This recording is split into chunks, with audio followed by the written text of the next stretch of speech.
Hello everyone, welcome to students paradise. और कैसे हो सब? आज हम लोग डेसिमल नंबर्स के कुछ और कॉन्सेप्ट्स के बारे में डिस्कस करेंगे। तो पहले चलो हम डिस्कस करते हैं टाइप्स ऑफ डेसिमल नंबर्स क्या होते हैं। ठीक है, types of decimal number.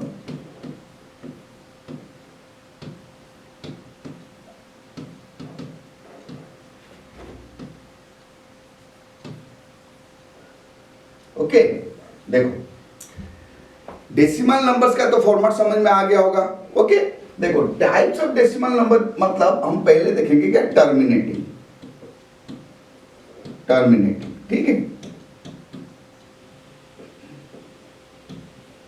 Terminating मतलब जो खत्म हो जाता है, मतलब डेसिमल पार्ट जो है जिसका कि एंड हो जाएगा। इसका मतलब क्या होता है, हम लोग का जो डिवीजन में जब हम लोग एक फ्रैक्शन को डेसिमल नंबर में कन्वर्ट करेंगे तो रिमाइंडर 0 आएगा। फॉर एग्जांपल, अगर एक फ्रैक्शन हम लोग कंसीडर करें 23/4। ठीक है, अभी देखो 23/4 को जब हम लोग डेसिमल में कन्वर्ट करेंगे तो हम डिवाइड करेंगे, चलो 23 डिवाइडेड बाय 4। ठीक है, सो ये क्या होता है, 4 5 जार 23। हम लोग डेसिमल पॉइंट देंगे तो यहां पे 0 लगाएंगे। सो 4 अगेन 4 7 जार 28। 2 अगेन हम लोग 0 देंगे, 4 5 जार 20। तो ये हो जाता है क्या, रिमाइंडर अभी हमारा 0। तो 23/4 को अगर हम लोग डेसिमल में कन्वर्ट करेंगे तो ये बन जाता है 5.75। तो देखो ये कंप्लीटली डिविजल हो गया, 5.75 हमको डेसिमल नंबर मिल गया। ओके, इसीलिए इसको बोलते हैं टर्मिनेटिंग। जो डेसिमल पार्ट है वो टर्मिनेट हो गया, एंड आ गया उसका, वो आगे और नहीं है, टर्मिनेट हो गया। इसलिए इसको बोलते हैं क्या, टर्मिनेटिंग डेसिमल नंबर। अभी देखेंगे हम नॉन टर्मिनेटिंग। देखो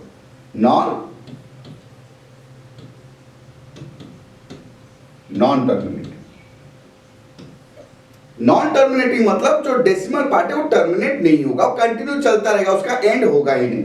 फॉर एग्जांपल, मैं 1378 को 7 से डिवाइड करूं। ठीक है, तो ये 7 1 जार 7 6, हम लोग कैरी करेंगे कितना, 7 7 9 जार 63, रिमाइंडर कितना हुआ 4 8 7 6 जार 42। देखो ध्यान दो, यहां पे ये 6 आ गया, 6 इज द रिमाइंडर। रिमाइंडर अभी क्या है, डिवाइजर से छोटा है, तो अभी हमको डेसिमल देना पड़ेगा, तो यहां पे 0 लग जाएगा। ठीक है, तो 7 8 जार 56, 4 0 7 5 जार 35, 5 0 7 7 जार 49, 1 0।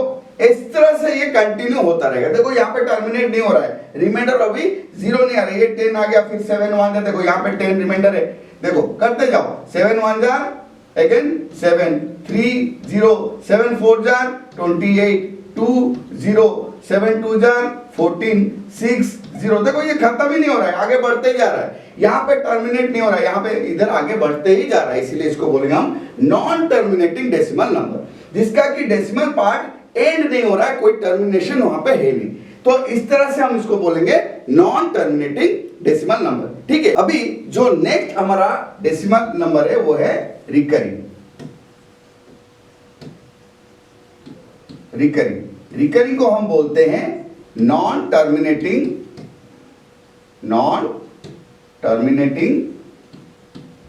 रिपीटिंग। मतलब ना तो टर्मिनेट होगा और वो भी रिपीट होता जाएगा, देखेंगे हम लोग। ठीक है, एक एग्जांपल लेते हैं, सपोज 2/3 है, इसको डेसिमल में कन्वर्ट करते हैं। चलो, तो 2 डिवाइडेड बाय 3, 0 जार 0, पॉइंट डालेंगे तो यहां पे 0 आएगा। 3 6 जार 18, देखो 2 0 3 6 जार 18 2 0 3 6 जार 18। इस तरह से वो आगे बढ़ता जाएगा, ये अभी खत्म नहीं होगा। नंबर जो डिजिट 6 है वो रिपीट भी हो रहा है और ये टर्मिनेट भी नहीं होगा, इसलिए non terminating repeating. So 2/3 can be written as 0.666 इस तरह से। और दूसरे तरीके से भी हम रिप्रेजेंट करेंगे इसको, हम या तो 6 के ऊपर एक पॉइंट डाल सकते हैं ऐसे, या फिर हम इसको 6 के ऊपर एक बार दे सकते हैं। इसका मतलब ये जो डिजिट है वो रिपीट हो रहा है, सिर्फ एक डिजिट के लिए नहीं। सपोज हमारे पास मल्टीपल डिजिट्स हैं कि जो कि बार बार सीक्वेंस में रिपीट हो रहे हैं, उसके लिए भी हम बार दे सकते हैं, हम देखेंगे अभी, ठीक है। सपोज और एक एग्जांपल लेते हैं हम, अगर हमारे पास एक फ्रैक्शन है 15/22, ठीक है, चलो इसको डिवाइड करके देखते हैं। 15 डिवाइडेड बाय 22, सो 22 0 0, 15 जब डेसिमल पॉइंट देंगे ये हो जाएगा 150, सो 22 6 132, रिमाइंडर कितना आएगा 18, अगेन 0 लगाएंगे तो 180 हो जाएगा, 22 8 176 40, 22 1 22। देखो यहाँ पे क्या हो रहा है, अगेन हमारे पास 18 आ रहा है। देखो यहां से शुरू हुआ था, वापस 18 आ गया, तो फिर 0 डालेंगे, फिर वही होगा 22 8 176 40, 22 1 22, अगेन 18।